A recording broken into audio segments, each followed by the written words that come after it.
Hey everyone, this is Ahmed Hussain and you are watching AMU Studios के episode. और जैसा कि आप लोगों ने देख लिया होगा, इस वक्त मेरे साथ तीन मेरे मेहमान जिनको मैं पर्सनली बहुत एडमायर करता हूं वॉइसिंग इंडस्ट्री में, और ये सब लोग अलग अलग शहरों में अलग अलग जगहों पे हैं।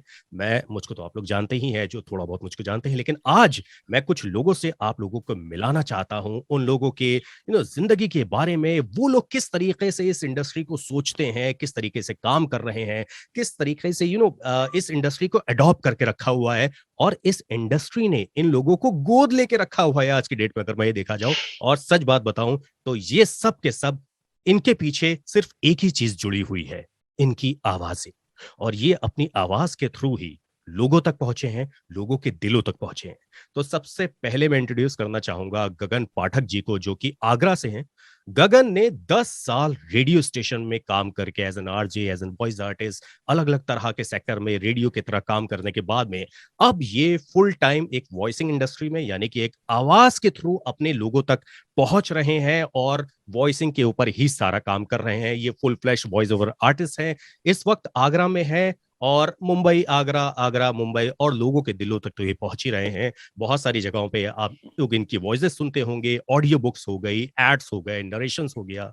और इसके बाद मैं अगर आपसे मिलाना चाहूं तो मैं मिलाना चाहूंगा मेरे भाई आशुतोष मोदी से, जिससे मेरी मुलाकात हुई थी मुंबई के अंदर, और 2 से 3 दिन हम लोग साथ में रहे थे। और उस 2 से 3 दिन के अंदर इतना अच्छा बॉन्डिंग हम लोगों के अंदर हो गई थी, जिसके थ्रू हम लोग फिर, अब कोविड आ गया, और कोविड के बाद आशुतोष चला गया राजस्थान, मैं वापस आ गया लखनऊ, क्योंकि सारी इंडस्ट्री बंद हो चुकी थी। लेकिन आशुतोष के पास इतना काम था कि मजबूरी में उसको वहां पे राजस्थान में अपनी जगह पे एक स्टूडियो बनाना पड़ा, जो कि आप देख रहे हैं। लेकिन मैं उसको ये कहूंगा कि उसने मजबूरी में नहीं, बहुत अच्छा डिसीजन लिया था कि इसको एक स्टूडियो की जरूरत पड़ी, और उसने वो चीज क्रिएट किया।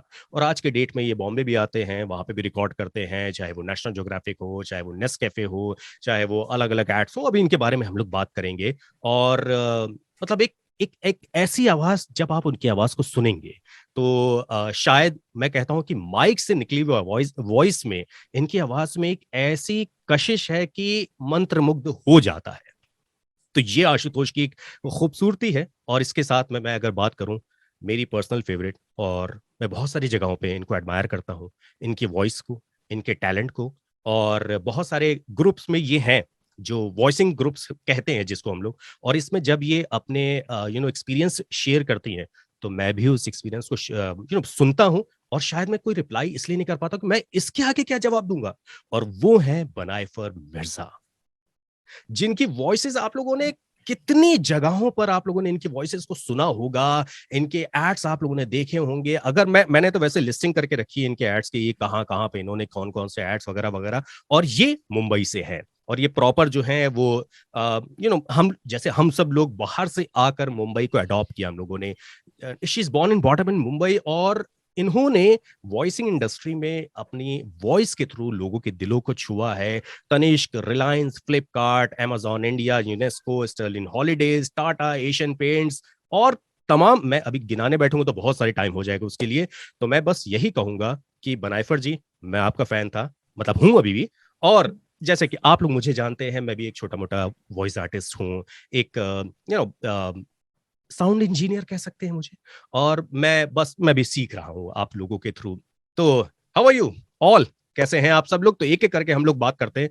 बनाइफर जी, सबसे पहले मुझे बात बताइए कि मैं आपसे इंटरेक्ट पहली बार कर रहा हूं, और मेरी ऑडियंस जो कि आप लोगों को सुनना और आप लोगों को देखना चाहती है, मैं जानना ये चाहूंगा आपसे कि इस इंडस्ट्री में, वॉइसिंग इंडस्ट्री में, क्या आपको लगा कि आपको आना चाहिए, या कैसे आप यहाँ पर आई, और कैसे लोगों के दिलों पे छा गई आप? Thank you so much Ahmad ji. पहले तो इतना खूबसूरत इंट्रोडक्शन आपने दिया। मैं अपनी जर्नी के बारे में बताऊं उसके पहले ये शेयर करना चाहूंगी कि the feeling is absolutely mutual. जब आप अपनी आवाज में कोई भी ग्रुप्स पे अपने इनपुट्स देते हैं, फीडबैक देते हैं, तो मैं भी एकदम मंत्रमुग्ध रह जाती हूँ कि वाह, क्या कितनी ब्यूटीफुल, डीप, खूबसूरत आवाज है।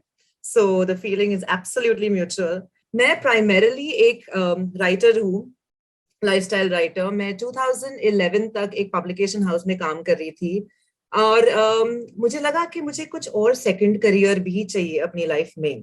तो तब मैंने एक वीकेंड वर्कशॉप किया, और जैसे ही मैंने अपना डेमो रिकॉर्ड किया, I fell in love with the mic.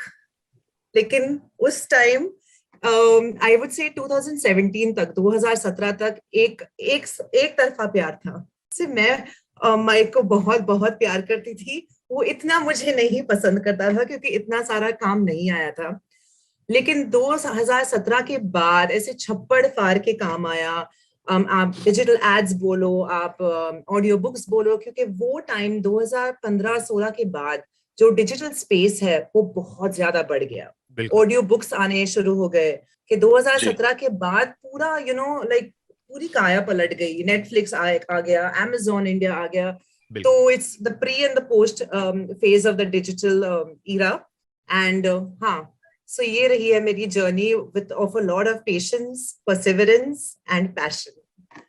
अब इसी बात पे मैं कहना चाहूंगा कि बनायफर जी का एक वर्ड था, पेशेंस। सब्र करना बहुत जरूरी होता है, क्योंकि सब्र करने वालों के साथ में खुदा होता है, और खुदा जिसके ऊपर हाथ रख देता है, जैसे कि इनकी वॉइस के ऊपर उसने हाथ रख दिया, और आज सबके, मैं कहूंगा कि मेरे भी दिमाग में इनकी वॉइसेस हमेशा रहती है। मैं रेफरेंस देता हूं कि भाई, अगर मैं अपनी वॉइस आर्टिस्ट को रेफरेंस देता हूं, फीमेल्स को, अगर किसी को रिकॉर्ड कराना होता है और ये अवेलेबल नहीं होती हैं, या कोई भी ऐसी बात होती है, तो मैं बोलता हूं कि इसके जैसी वॉइस मुझे लगा करके दो।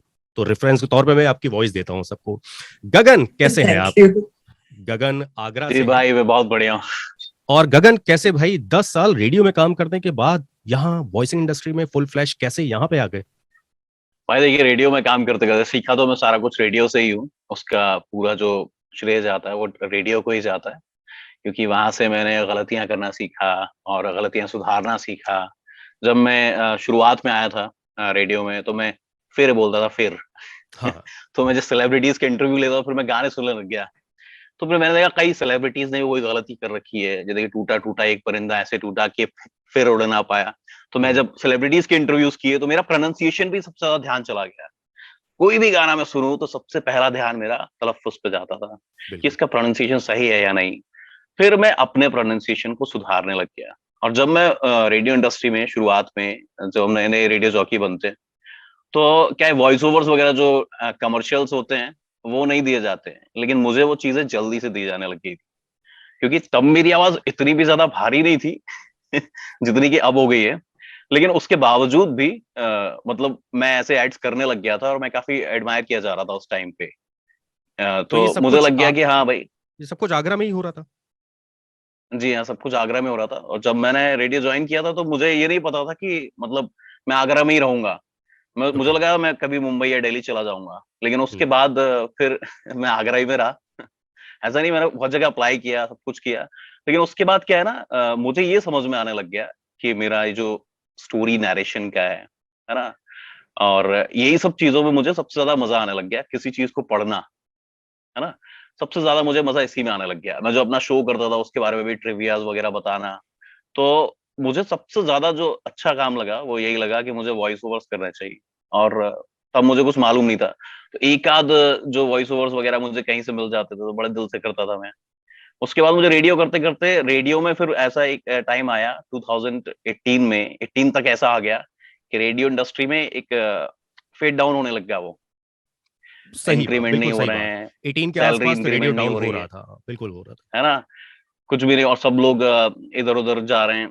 तो मुझे ऐसा लगा कि मुझे कुछ और देखना चाहिए अपार्ट फ्रॉम रेडियो।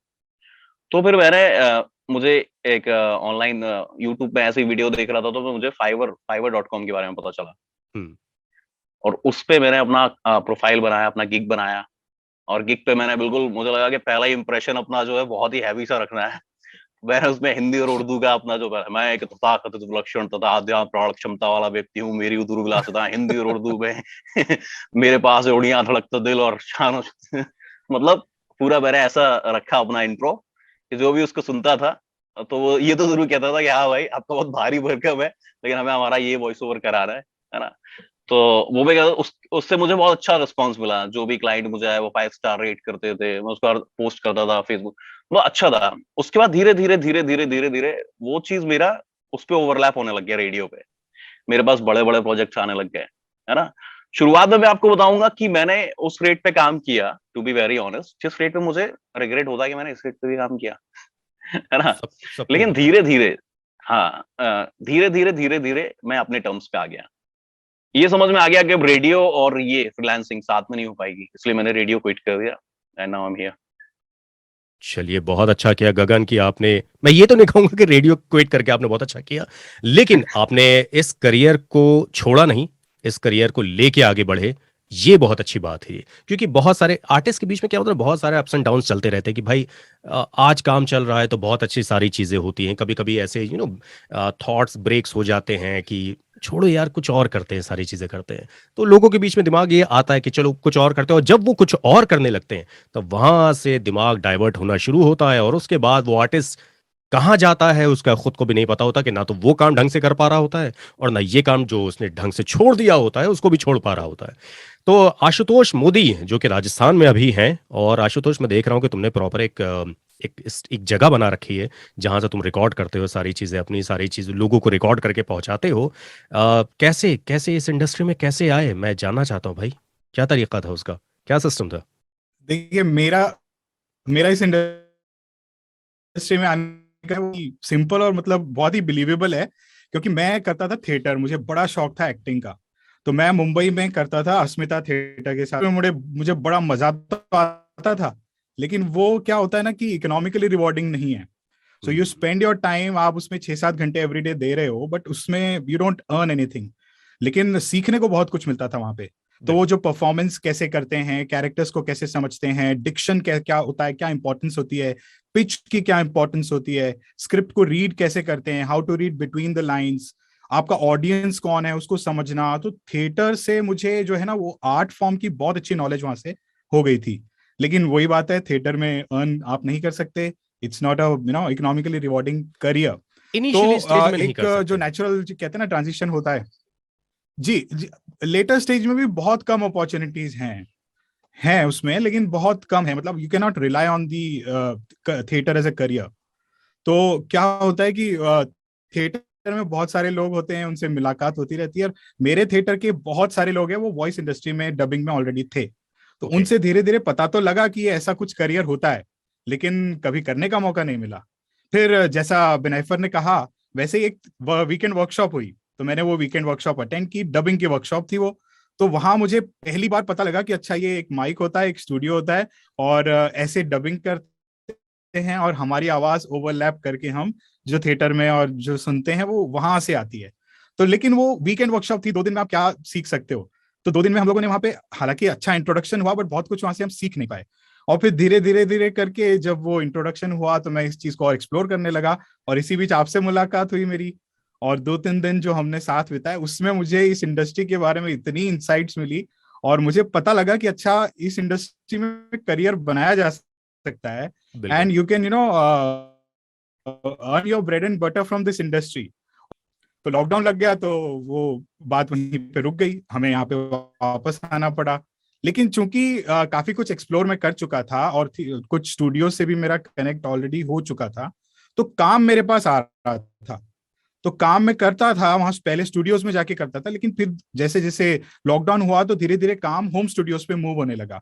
बहुत सारे स्टूडियोज थे, वो कई दिन तो बंद रहे थे, लेकिन फिर इवेंचुअली उन्होंने घर पे देना शुरू किया था। जिन आर्टिस्ट के पास होम स्टूडियोज थे उनके पास काम की कोई कमी नहीं थी उस समय, बिल्कुल। इतना काम आ रहा था। जिनके पास होम स्टूडियोज थे कि मतलब कर नहीं पा रहे थे, बहुत काम था। तो मैंने फिर इमीडिएटली स्टूडियो बनाने का सोचा। पहले मैंने एक हैंडी रिकॉर्डर खरीदा, धीरे धीरे करके, धीरे धीरे इन द सेंस मैंने ये सारा काम में कर लिया। 15 से 20 दिन में मैंने पूरा सेटअप बनाया। सेटअप बना के अपने फिर से अपने होम सेटअप पे मैंने सैंपल्स रिकॉर्ड किए, और उन सारे स्टूडियोज जिनके साथ मैं काम करता था उनको मैंने भेज दिए कि ये मेरा होम सेटअप है, ये पिक्चर्स हैं, और मैं ऐसे रिकॉर्ड कर रहा हूँ, ये मेरे सैंपल्स हैं। और आई एम रियली ग्लैड कि मैंने समय पे ये होम स्टूडियो बना लिया। आपसे भी बहुत हेल्प मिली थी मुझे ये स्टूडियो बनाने के लिए, टेक्निक आपने मुझे बताई, और तभी मैं ये सब बना पाया। 15-20 दिन में मेरा स्टूडियो रेडी हो गया, और आज तक मतलब आई एम रियली हैप्पी कि मैंने सही टाइम पे सही डिसीजन ले लिया। बिल्कुल। मैं यही लोगों से कहना चाहता हूं कि देखिए, आपके पास में टेक्निक्स हैं कि आप माइक को क्या दे रहे हैं, लेकिन अगर आपके पास टेक्नोलॉजी की नॉलेज भी अगर है तो आपके पास कहते हैं ना कि सोने पे सुहागा हो जाता है। बनायफर जी, मैं आपसे ये जानना ये चाहूंगा कि एक्चुअली सिर्फ मैं नहीं, मेरे ऑडियंस ये जानना चाहती है, हम सब लोग ये जानना चाहते हैं कि क्या लॉकडाउन में एक आर्टिस्ट जो एक प्रॉपर वे में एक एक चैनल के थ्रू काम कर रहा था, सारी चीजें थी, सिस्टम थी, तो फिर उसके बाद उस सिचुएशन में चूंकि हम सब लोग बॉम्बे से दूर हो चुके थे, तो ऐसे सिचुएशन में मुंबई का आर्टिस्ट जो प्रॉपर मुंबई में ही है और वो वहीं पे काम कर रहा है, क्या चैलेंज आपको फेस करने पड़े थे? कुछ हुआ था आपके साथ में ऐसा, या सब कुछ स्मूथ चल रहा था? इंडिया में जो होम स्टूडियोज का कॉन्सेप्ट है वो ज्यादा पॉपुलर नहीं है। Internationally every other artist has a home studio.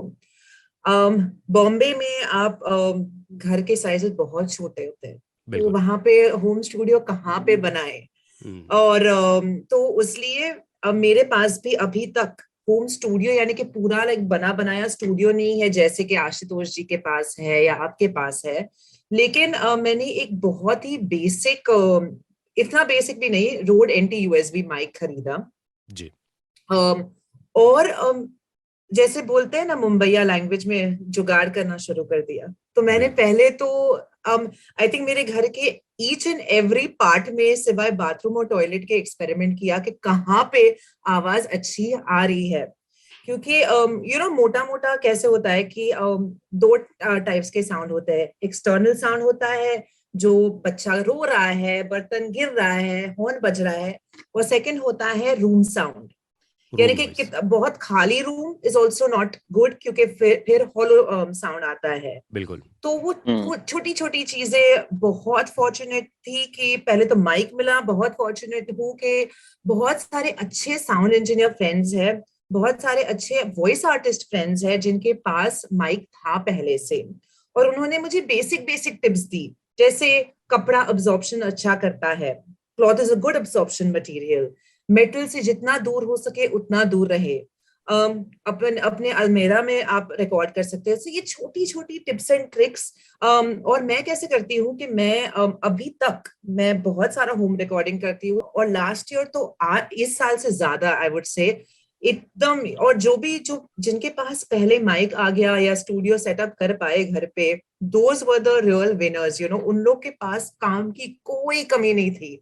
I think like 10 साल में मैंने शायद कोविड के टाइम सबसे ज्यादा काम किया है। ये छोटी छोटी छोटी ट्रिक्स करते गए। तो मैं कैसे काम करती हूँ कि मैं अपना रिकॉर्डिंग घर पे करती हूँ मेरे रोड एंटी यूएसबी माइक पे, फिर मैं मेरे इंजीनियर को भेजती हूँ for cleaning, editing and processing. मेरा वॉइस भेजती हूँ, और बहुत बार एजेंसीज या प्रोडक्शन हाउस वहां से ही उनके खुद के भी इंजीनियर्स होते हैं, तो डिपेंड्स लेकिन मुझे कोई प्रॉब्लम नहीं है कि मैं 500-600 रुपए अपने मार्जिन में से काट के उनको दूं मेरे इंजीनियर को, ताकि वो close to studio sound quality मिल सके। क्योंकि भले बजट भी कम हो, लेकिन मुझे ऐसा काम प्रोड्यूस करना है जिसके लिए मैं बहुत प्राउड फील कर पाऊं, जो मैं अपने डेमो रील में या अपने रील में इंक्लूड करूं तो ऐसा नहीं लगे कि हाँ ये तो होम रिकॉर्डिंग है उसलिए सब स्टैंडर्ड है, ये स्टूडियो रिकॉर्डिंग है उसलिए बहुत अच्छी क्वालिटी है। ऐसे नहीं कर सकते हैं हम। ऑफ कोर्स कंटिन्यूटी प्रोजेक्ट थोड़ा सा डिफिकल्ट होता है।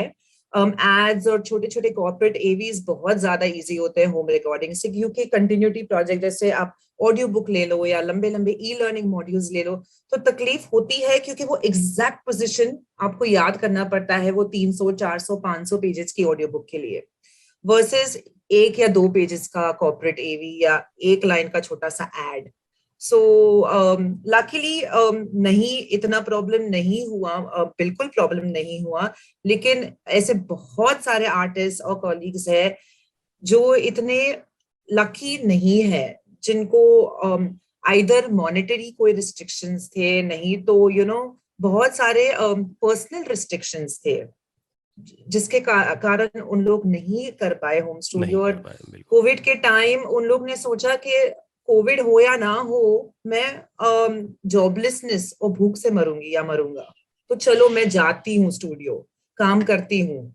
सो ये आई थिंक कोविड के टाइम मुझे लगा है कि आइदर आर्टिस्ट है जिन्होंने बहुत काम किया है, नहीं तो आर्टिस्ट है जिनको बिल्कुल काम नहीं आया है और जो होम रिकॉर्डिंग नहीं कर पाए। एक्सट्रीम है। और क्या हुआ कि अगर आपने वो क्रैक कर दिया ना कोविड के टाइम, तो फिर वो क्लाइंट्स, और आज तो सारे स्टूडियोज खुल गए, लेकिन फिर भी मैं बोलूंगी कि 90% जो मेरे क्लाइंट्स है बोलते हैं आप घर से ही रिकॉर्ड करके भेज दो। इसके भी प्लस और माइनस पॉइंट्स है, क्योंकि क्लाइंट को ऐसा लगता है कि मैं गले में लेके माइक को घूम रही हूँ पूरे टाइम, जैसे मैं कुछ और कर ही नहीं पाऊंगी। और मैं राइटिंग भी करती हूँ, मैं बहुत सारी दूसरी चीजें भी करती हूँ, तो वो सारी भी मीटिंग्स होती है, वो सारे भी कमिटमेंट्स होते हैं। लेकिन जितना हो सके मैं ट्राई करती हूँ कि सबमिट कर पाऊँ। और लाइक डेडलाइंस सब कुछ तो इतने इतने कम हो गए हैं during the covid and post covid and home recording era, बोल सकते हैं कि यस प्रोज एंड कॉन्स है, लेकिन I am really enjoying what I am doing. मैं आपको एक बहुत एक फनी इसका इंसिडेंट बताना चाहूँगा। मेरे पास क्या हुआ कि मैं एक दिल्ली में था उस वक्त, और अचानक से मेरे पास में क्या हुआ कि एक मैंने रिकॉर्ड करके ऑलरेडी किसी को दिया हुआ था, और उसमें एक करेक्शन आ गया। अब क्या हुआ कि मैंने उसको रिकॉर्ड करके तो स्टूडियो में दिया था जब मैं था यहाँ पे लखनऊ में, और करेक्शन आ गया, और उस वक्त मैं दिल्ली में था और मेरे पास कोई स्टूडियो नहीं, और कोविड का टाइम चल रहा था। मेरे पास में एक रिकॉर्डर होता था जूम का H4n, जो आशुतोष मैंने तुमको भी दिलवाया था वो चीज़। मैंने एक गाड़ी जा रही थी, गाड़ी खड़ी हुई थी, वहां पे एक साहब थे, मैंने उनसे रिक्वेस्ट की, सर मुझे 10 मिनट के लिए अपनी गाड़ी में बैठने दो प्लीज, मुझे कोई चीज रिकॉर्ड करनी है। और एक्चुअली उनकी गाड़ी जो थी वो थोड़ी सी एक बिग साइज कार थी, जो डोर अगर हम लोग क्लोज कर लेते थे तो अच्छा खासा नॉइस कम हो जाता था, इंसुलेशन अच्छा होता है उसका, इंसुलेशन अच्छा हो जाता था, कोस्टिक्स हो जाता था। मैंने उसके अंदर रिकॉर्ड किया, रिकॉर्ड करने के बाद मैंने लैपटॉप ओपन किया, लैपटॉप ओपन करने के बाद मैंने सॉफ्टवेयर पे सारा उसको क्लीन किया, सारी चीजें की, और मैंने भेज दिया। कंपनी को आज तक नहीं पता चला कि मैंने स्टूडियो में बैठ के किया था या कहाँ किया था। इसीलिए अभी पता चल गया, अभी पता मेरे संग भी हुआ है। हाँ। और मैं आपको बात बताऊं कि इसीलिए मैं लोगों से ये कहता हूं कि टेक्नोलॉजी को जानना भी बड़ा जरूरी होता है, कि आपको माइक की कितनी प्लेसमेंट रखनी है, वायर कौन सा लेना है, इवन आपको कौन सा माइक सूट कर रहा है, कौन से एरिया में, जैसे बनाइफर ने बोला कि कौन सा एरिया हो सकता है, वगैरह वगैरह वगैरह। तो गगन, क्या तुमने भी कोई ऐसा पूरा प्लेटफॉर्म बना रखा है जिसमें तुम प्रॉपर वे में रिकॉर्ड करके देते हो, या कैसे रिकॉर्ड करते हो? एक कोई जी भाई, ऐसा है। अभी 6 महीने पहले मैंने अपना ऑफिस स्टूडियो भी बनाया। मेरा उसमें ये प्लान था कि मैं कुछ वॉइस ओवर्स के ट्यूटोरियल्स दूंगा लोगों को, या फिर डबिंग कैसे की जाती है। मैं आपके वीडियो से इंस्पायर होके मैंने सोचा था। आपका एक वीडियो मैंने बहुत बहुत टाइम पहले मैंने आपका एक वीडियो देखा था, जिसमें वो हम फोन पे भी बात कर रहे थे, मैंने आपको बताया था, जिसमें वो दूर से आवाज कैसे निकाले, वोकल वो जो आपने वोकल थ्रोट की एक्सरसाइज। तो मैंने सोचा था कि ऐसा कुछ मैं प्रोनाउंसिएशन, डिक्शन का, क्योंकि कई मेरे पास ऑनलाइन लोग आते रहते हैं, है ना, कि हमें भी सीखना है। तो मैंने मुझे याद नहीं, शायद मैंने आपका कई लोगों को सजेशन भी दिया है। तो अभी तो एक तो मेरा, जैसे कि मैं आपको यहाँ पे दिखा सकता हूँ, ये मेरा घर पे ये होम स्टूडियो है। Very good. यहाँ पे मेरा रोड NT1 का ये माइक है। Very good. और जो मेरे ऑफिस में वो रोड NT1A है, और एक जो अभी बनाइफर बता रही थी कि उनके पास एंटी USB, मेरे पास एंटी USB मिनी है ना। उसकी भी क्वालिटी मतलब बहुत अच्छी है। उसका भी अगर मैं रिकॉर्ड करता हूँ, क्योंकि कई बार क्या होता है ना, अब जैसे कि कोई वॉइस ओवर मैंने रिकॉर्ड किया, उसमें कोई रिवीजन आ गया, तो अभी मुझे ये पता याद नहीं रहता कि वो मैंने ऑफिस स्टूडियो से किया था या होम स्टूडियो से किया था। तो फिर मैं उसको सुनता हूँ और मुझे सुन के पता चल जाता है कि मैंने कहाँ से रिकॉर्ड किया था। क्योंकि जो रोड NT1A है, उसमें जो मेरा वॉइस है ना, थोड़ा सा ये कह सकते हैं कि थोड़ा पतली आवाज आती है, थोड़ी सी हल्की सी। और जो NT1 है, ये मेरा बेस अच्छे से, मतलब ये मेरा बेस ज्यादा पकड़ता है, बेस को मतलब अच्छे से। मैं उसको जगह की तो बात नहीं हो सकती कि आपने कहाँ रखा हुआ है, क्योंकि इकोस्टिक्स का बहुत बड़ा असर होता है। हाँ, इस छोटे से क्या बोलते हैं, मेरे विस्पर रूम में, मतलब मैंने बहुत सारे एक्सपेरिमेंट किए कि कहाँ पे माइक का प्लेसमेंट होना चाहिए। तो अभी तो मैंने अपना, जो मैं आपको सेटअप दिखाता हूँ, यहाँ पे मैंने जैसे कि 2 स्क्रीन लगा रखी हैं। एक पे मान लो स्क्रिप्ट पढ़ता हूँ, ऊपर मेरी वो चल रही है रीपर पे, DAW मेरा सॉफ्टवेयर आपका। हाँ, और ये जो मैंने बाहर जो मेरा स्टूडियो है, मतलब जो डेस्क है, यहाँ ये वाला PC मैंने दोनों से कनेक्ट कर रखा है, वहां से उनसे, मतलब मेरा CPU यहाँ पे। तो जो भी मैं एडिटिंग वगैरह का काम करता हूँ वो यहाँ पे करता हूँ, और जो रिकॉर्डिंग वगैरह का वो वहीं पे करता हूँ। तो ये मेरा होम सेटअप है। और ऑफिस में मैंने क्या पूरा रूम ही एकोस्टिकली ट्रीट कर रखा है, ग्लास वूल लगाई है ना, उसके सब कुछ मतलब पूरा प्रॉपर तरीके से। उसके बाद फिर मैंने, तो वहां से जो मेरा प्लान था कि मैं अपनी टीम बिठाऊंगा, 3 राइटर बिठाऊंगा, है ना, फिर हम कुछ मीनिंगफुल कंटेंट बनाएंगे, लेकिन ऐसा अभी तो कुछ हुआ नहीं हो क्योंकि लोग जाएगा, मुझे हो पसंद नहीं जाएगा, आए। हो जाएगा हाँ। सब। देखिए, वक्त से पहले और मुकद्दर से ज्यादा मैं तो ये मान के चलता हूँ किसी को कुछ नहीं मिलता। और मैं बस ये मान के चलता हूँ कि काम अच्छा देते रहें। और आपको खुद को नहीं पता होता है कि आपके सैंपल्स या आपका कंटेंट कितनी जगह ट्रैवल कर रहा है, और आपको खुद को नहीं मालूम होता है कि उसको कौन कौन सुन रहा है। मेरे पास तो तमाम इतने रोज के, मैं आपको बताऊं, अगर मैं आपको बताऊं, 3 से 4 ऐसे कॉल्स आते हैं जिनको मैं नहीं जानता हूं, और वो ये बोलता है कि सर मैंने आपका हम्म। साउंड सुना है, मुझे ये रिकॉर्ड कराना है। मैं कहता हूँ ठीक है भाई, करा हाँ लेते हैं। फिर कभी कभी भाई, ये मेरे पास भी तो होता कभी है। कभी, सॉरी मैं आपको टोक रहा हूँ, हाँ, कभी नहीं नहीं कभी मेरे बोलो। पास तो ऐसा भी होता है कि लोग मेरे पास जैसे कि एक अभी voices.com पे मेरे पास आया, एक क्लाइंट आया, उसने जॉब पोस्ट की थी। मैं आपको जॉब पोस्ट अब तो कंप्लीट कर दी मैंने। हम्म। उसमें उसने मेरा यूट्यूब का सैंपल डाला हुआ था, एक मैंने मूवी एक्सप्लेन की हुई थी, मैं यही कहने जा मेरा रहा था। सैंपल डाला हुआ था और बोला था कि मुझे ऐसी आवाज चाहिए। मैं यही बोलने जा रहा तो था, कई बार तो क्लाइंट्स मैं उस हम जॉब ही पे, लोग के हाँ साउंड सुनाते हैं कि देखो यार हाँ। इसने ऐसा किया है। तो अभी मैं क्या बोलूं उसको। मैं अभी टाटा के पास में गया था, अभी कुछ दिन पहले की बात है, मैंने उसमें यूट्यूब वीडियो में भी एक बार इसे बोला था। मैं टाटा के पास में गया था, कंपनी जो टाटा है उसके टाटा एस जो छोटा हाथी आता है, वहां पे गया। यूपी हम्म का जो पूरा सराउंडिंग का जो काम मुझे मिलना था, वो मेरा ही ऑडियो सुना रहे थे मुझे कि ये देखो हम्म ऐसा करके देना है। मैंने कहा ठीक है सर, मैं कर दूंगा, कोई बात नहीं। अभी मैं कैसे बोलूँ कि सर ये मेरा ही सर, मैं कौन झगड़ा करूं उनसे बैठ के। आशुतोष, हम्म। क्या लगा रखा है, कैसे बनाया तुमने, क्या बनाया है स्टूडियो में, क्या क्या कर रखा है भाई तुमने, बहुत सारी चीजें तुम्हारी दिखाई दे रही हैं। सर स्टूडियो में क्या है, मेरे साथ एक तो बेनिफिट ये था कि मेरे पास एक स्पेस पहले से थी यहाँ पे, जो एक स्टोरेज स्पेस कह सकते हैं इसको। तो स्पेस पहले से थी, और लकीली वो जो मेरी लिविंग स्पेस है उससे थोड़ी दूर है घर में। तो वैसे देखें तो डिस्टेंस होने के कारण मुझे एक्सटर्नल नॉइजेस की यहाँ पे प्रॉब्लम नहीं थी। तो मुझे जो करना था वो मुझे इंटरनल जो साउंड होती है उसको ट्रीट करना था। तो मुझे रूम रिवर्ब जो था उसको बंद करना था, उसको खत्म करना था। तो मैंने ये लगाया सबसे पहले तो एक वो रबर की शीट्स आती हैं, क्या हम्म। कहते हैं हम्म उसको मुझे ध्यान नहीं है, पर वो काफी रबर मोटी शीट ही होती शीट्स है। होती हैं। हम्म। उससे वो साउंड जो होती है ना, वो बाहर की जितनी भी आ रही है, हम्म। हाँ, तो वो ब्लॉक हो जाती है। तो एकूस्टिक पहले मैंने वो पैनल्स। शीट ली है, वो दीवार पे लगाई है। नहीं नहीं नहीं नहीं, नॉट पैनल्स, वो एक एकोस्टिक्स रबर की पैनल के शीट आती है, आई अंदर थिंक होती क्या है, कुछ एकोस्टिक्स नाम पैनल के पहले लगती है वो। होता है हम्म उसका। हाँ, करेक्ट, कुछ पीवीसी या कुछ रबर मटेरियल होता है, हाँ, वो साउंड वो मुझे प्रूफिंग के मालूम लिए है। ही आता है। So there two things right, one is sound proofing.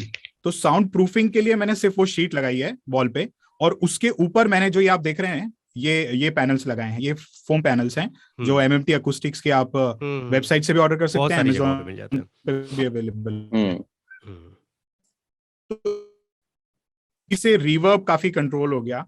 तो अभी फिलहाल मेरे रूम में कोई रिवर्ब नहीं है। तो मैं नेशनल ज्योग्राफिक हो या बड़ी कोई भी ब्रांड्स होती है, मैं किन्हीं को भी यहाँ से रिकॉर्ड करके देता हूँ, तो कभी कोई इश्यू नहीं आता है।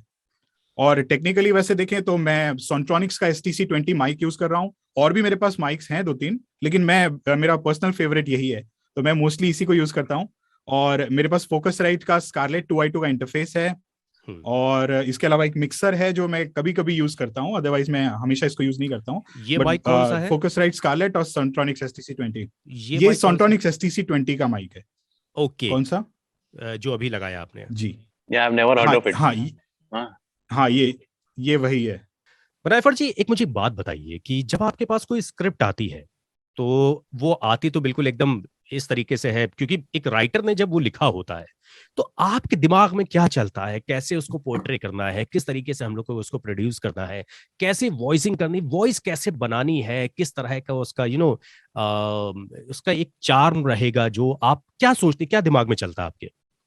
तो अहमद जी, होता क्या है कि जो अभी फिलहाल 1 हफ्ते पहले जो इंडिया वॉइस फेस्ट था, हम्म। जो 2019 का ऑफलाइन इवेंट था, वहां पे बहुत ही अमेजिंग आर्टिस्ट राहुल मुलानी जी ने बोला था हम्म। पैनल डिस्कशन में कि हम आर्टिस्ट जो है वो स्टूडियो में आते हैं प्रोड्यूसर या राइटर या एजेंसी डायरेक्टर्स के साथ 5-10 मिनट स्पेंड करते हैं, और फिर हमें ये कभी कभी गुस्सा आ जाता है कि कितनी बात कर रहा है, कितना समझा रहा है।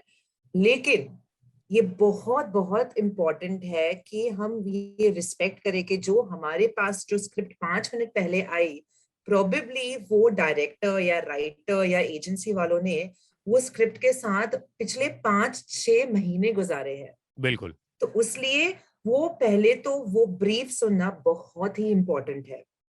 बिल्कुल जैसे अब फिर सेकंड चीज होती है कि रेफरेंस।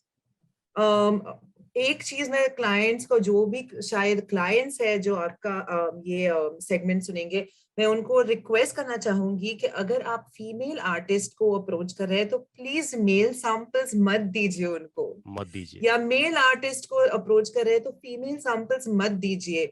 टोनल क्वालिटी, एक्सप्रेशन बहुत अलग होते हैं बिल्कुल मेल और फीमेल के। तो वो तो रही क्लाइंट की बात। फिर आप, तो मैं क्या करती हूँ कि मेरा खुद का एक स्टाइल होगा, और अगर फिर भी क्लाइंट इंसिस्ट करेंगे कि नहीं हमें ये स्टाइल में चाहिए, तो मैं पहले ये रिस्पेक्ट करती हूँ कि ठीक है, क्लाइंट को जो स्टाइल में चाहिए वो करते हैं। और फिर मैं बोलती हूँ कि मैं एक, ऑफ कोर्स वो आपसे छोटी स्क्रिप्ट्स के साथ कर सकते हो, 1-1.5 मिनट की स्क्रिप्ट के बिल्कुल साथ। मैंने 5 मिनट की स्क्रिप्ट के लिए भी किया है कि मैं अब अपना वर्जन देती हूँ। फिर आप देखिए आपको क्या बेहतर लगता है, आप अपने हिसाब से चलिए, क्योंकि at the end of the day ये जो प्रोडक्ट है, ये जो फिल्म है, वो आपका बच्चा है। मैं बिल्कुल इसमें एक बहुत ही छोटी किरदार, बहुत ही छोटा पार्ट निभा रही हूँ।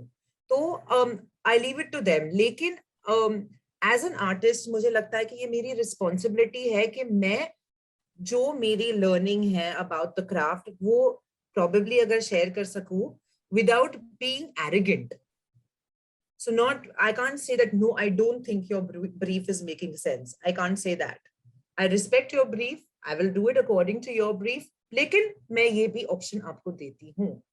Not only with, in fact, Ahmad ji, not only with, tonality, ये बहुत बार pronunciations के साथ भी हुआ है कि अंग्रेजी में थोड़े से pronunciations है जो हम लोग बोलते हैं इंडियन वे ऑफ pronunciation है, और फिर करेक्ट pronunciation है। तो मैं क्लाइंट को बोलती हूँ कि करेक्ट, या आप ऑक्सफोर्ड पे जाए या कैम्ब्रिज पे जाए तो प्रोनाउंसिएशन ऐसा है, आपको चाहिए तो आप सुन लो, लेकिन फिर भी आपको फाइनल फिल्म में आपका प्रोनाउंसिएशन यूज करना है तो आपकी मर्जी। लेकिन I feel responsible enough as an artist कि मैं आपको जो मेरे हिसाब से सही है दूं, फिर आपकी मर्जी। और हर एक स्क्रिप्ट यूनिक होती है, it's like every time I kind of record a new script, it's like falling in love for the first time kind of a thing.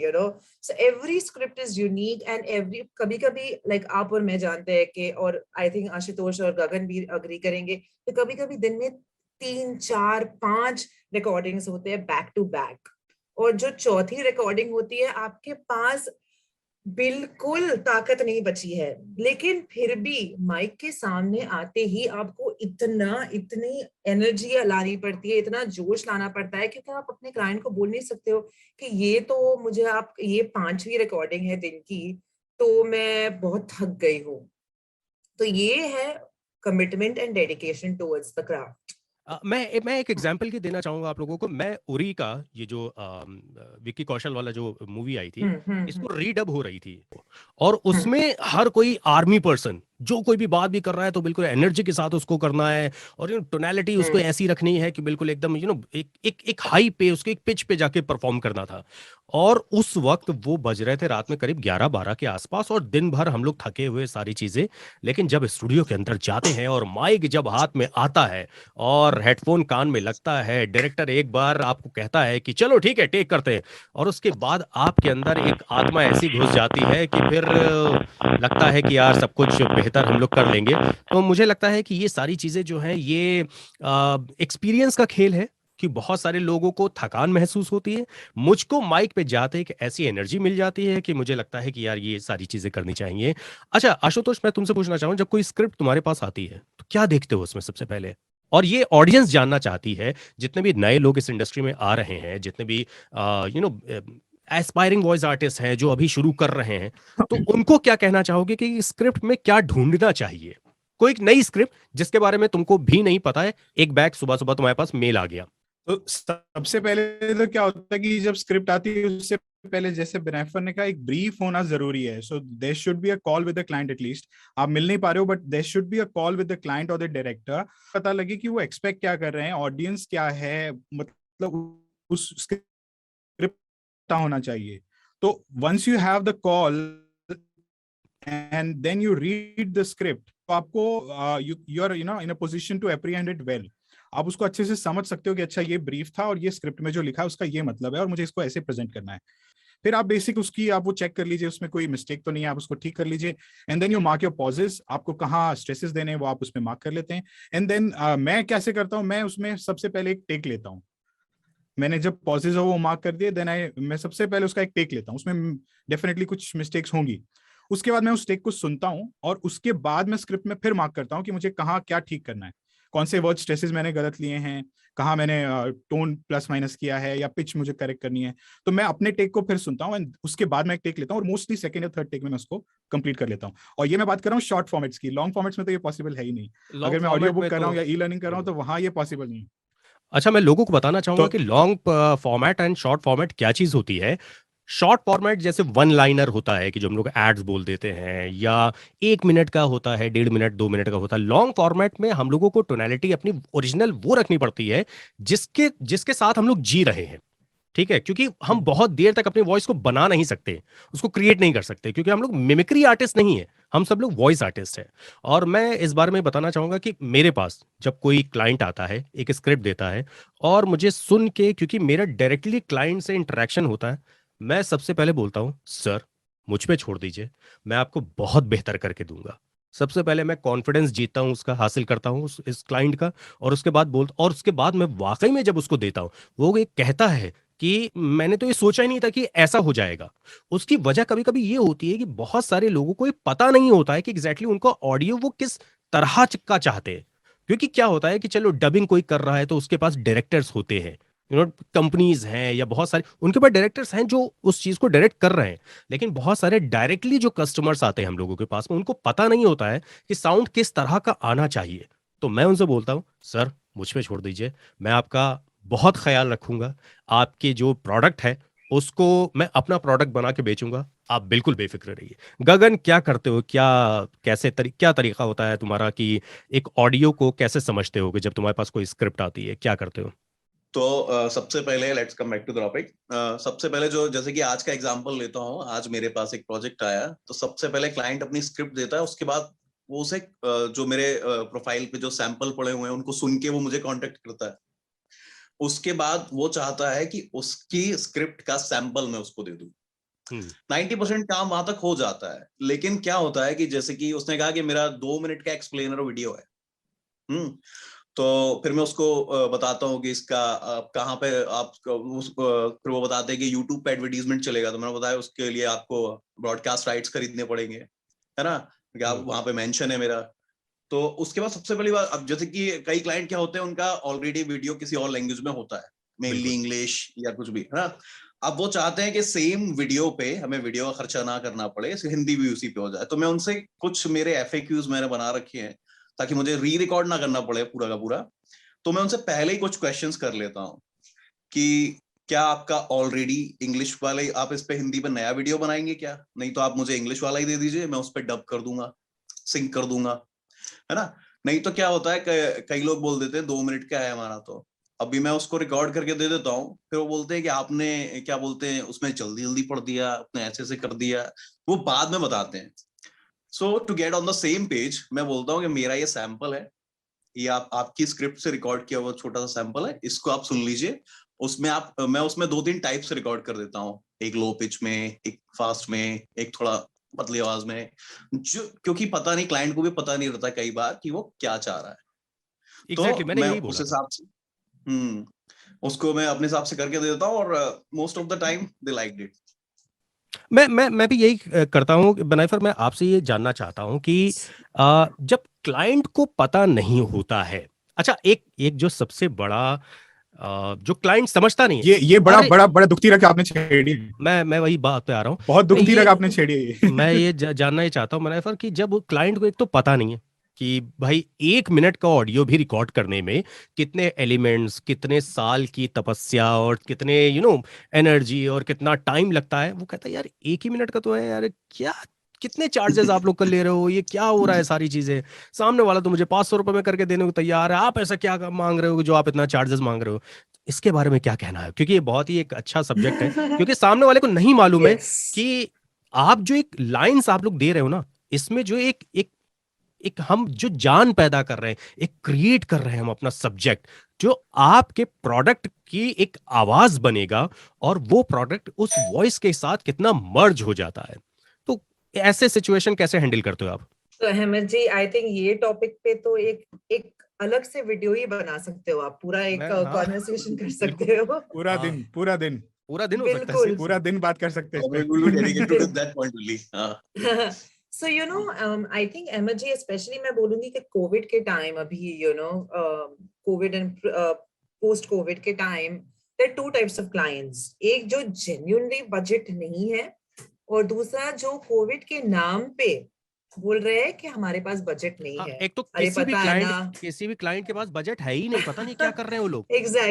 exactly. So honestly, Ahmad ji, like I feel कि मैं personally startups को, और कुछ भी अगर project जो mental health या Covid awareness के बारे में है, मैं बजट के बारे में नहीं सोचती हूँ, बिकॉज आई फील रिस्पॉन्सिबल कि एज एन आर्टिस्ट, अब अगर somebody is approaching me, but that is where you draw the line, कि अब बड़ी बड़ी एजेंसीज, ऐसे हुआ था मेरे साथ, कि एक बहुत ही बड़ा brand had approached me and they wanted to pay me for 3 spots how much I would charge for 1 spot, and the mistake they made was they told me their agency's name.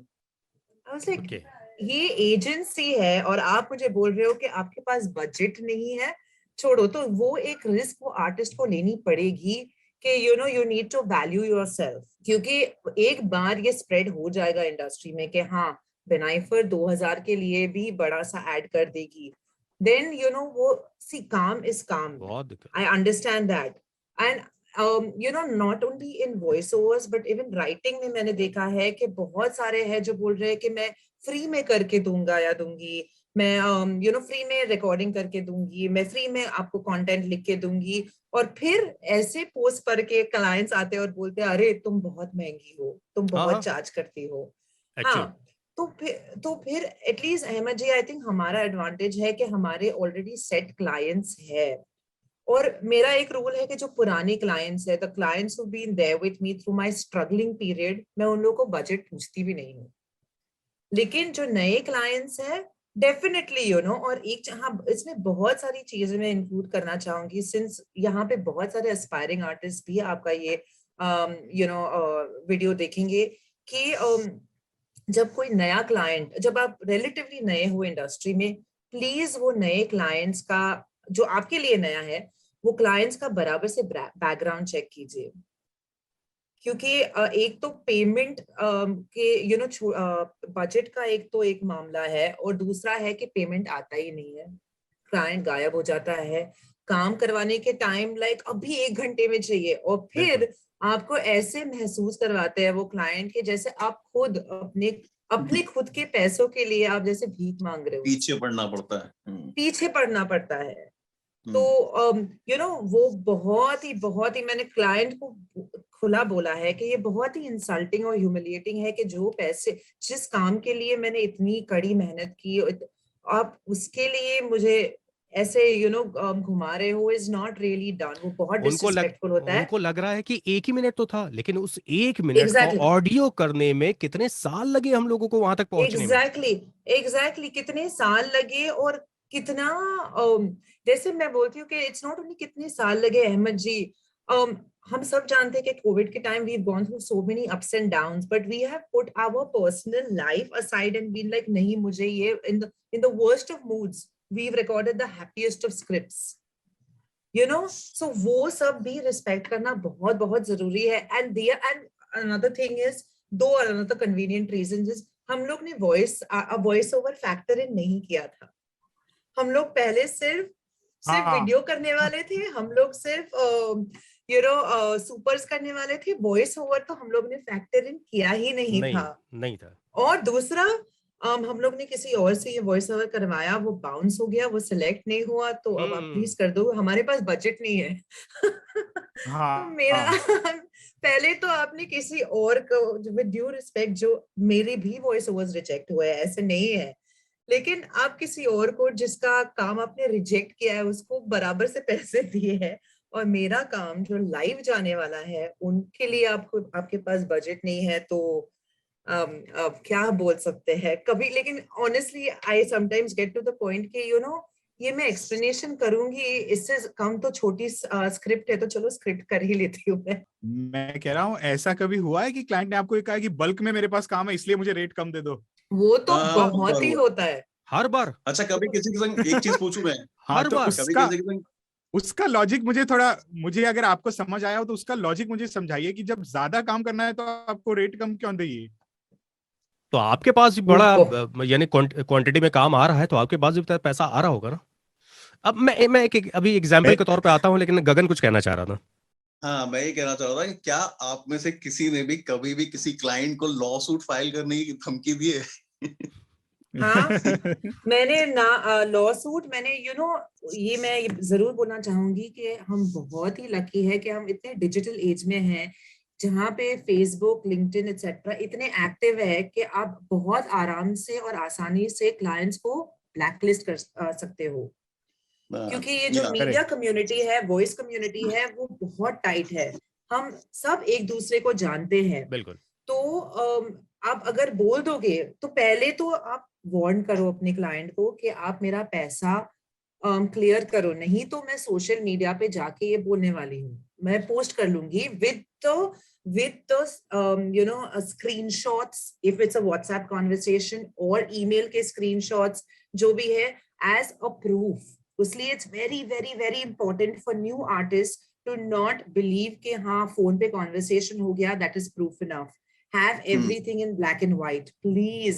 That's really something that I would like to tell each and every new artist, क्योंकि उन लोग बहुत ही मासूम होते हैं जो new artist, वो desperation होती है, वो ईगरनेस होती है, उत्साह होती है कि मुझे काम करना है। बिल्कुल।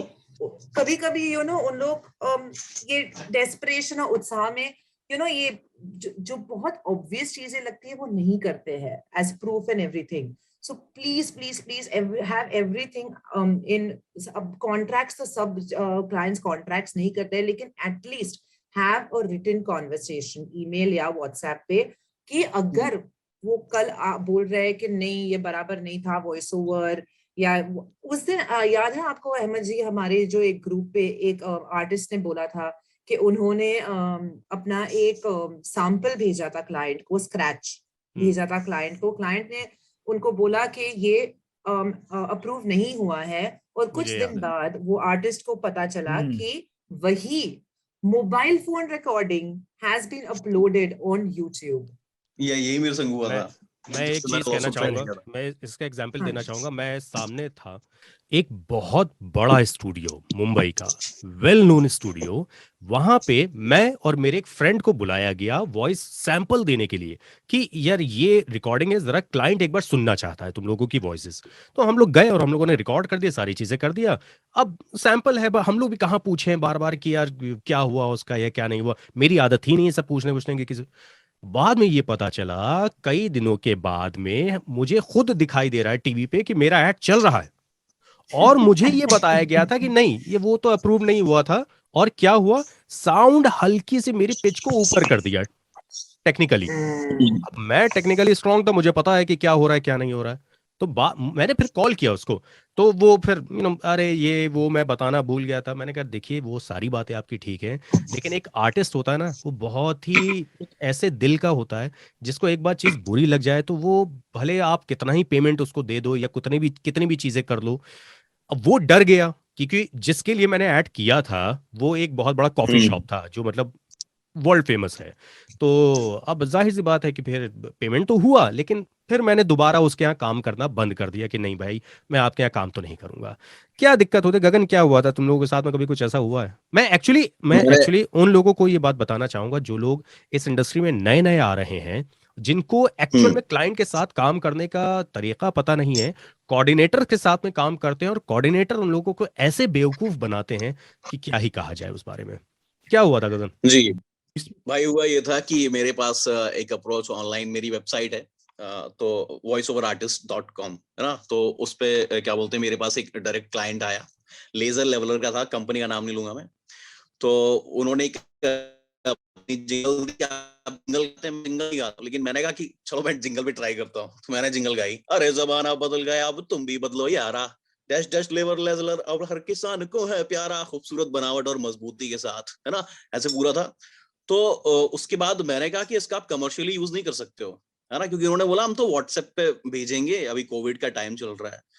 पर मैं कभी टीवी देखता नहीं था, और लॉकडाउन के टाइम पे मैं घर पे ही था, तो मैं ऐसी टीवी पे स्टार न्यूज देख रहा था, और एकदम से मैं देखता हूँ कि मेरा एडवर्टीजमेंट चलता है। तो पहले तो मैं उसको, मतलब मैं खुश हुआ कि हाँ चलो भाई टीवी पे चल रहा है ना, और बाकी जो रियल एस्टेट वाले थे वो सब चलते थे लोकल के। लेकिन उसके बाद मुझे लगा कि ये क्लाइंट का तो मैं नाम जानता हूँ, और मैंने उसका नाम सर्च किया, और बाकायदा मैंने पूछा, अब मेरा जो छोटा भाई है वो लॉयर है, तो मैंने उससे पूछा, फिर मैंने दोबारा टीवी पे एडवर्टीजमेंट का वेट किया, फिर भी मैंने 3 या 4 सेकंड का उसका वीडियो बना लिया।